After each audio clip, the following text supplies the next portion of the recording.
Hello সকলকে, আমরা নতুন একটা ভিডিও নিয়ে আবার চলে এসেছি। তো আজ আমরা এসেছি তারকেশ্বর, যেখানে অবস্থিত তারকনাথের মন্দির।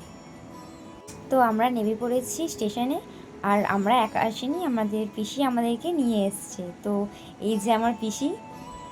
এর আগে এখানে কারা কারা আসুনি তারা কমেন্টে জানাও, আর যারা এসেছো তারাও কমেন্টে জানাও। जय हो शंकरा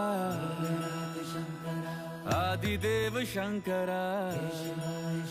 তো দেখতে দেখতে আমরা মন্দিরে চলে আসলাম। আমরা ফার্স্টে ঢুকেই দেখি মন্দিরে ভিড় অনেক আছে। মন্দিরের ভিতর প্রবেশ করার পর বাঁদিকে এসে একটা পুকুর পড়ে। এই পুকুরটার নাম দুধ পুকুর।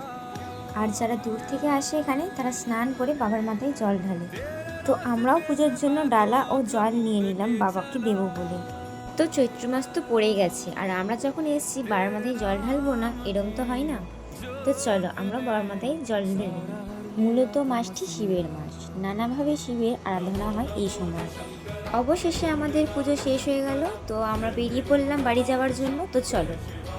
প্রচলিত লোককথা বলে 27টি নক্ষত্রের নামে দক্ষরাজ তার 27 জন মেয়ের নামকরণ করেছিলেন।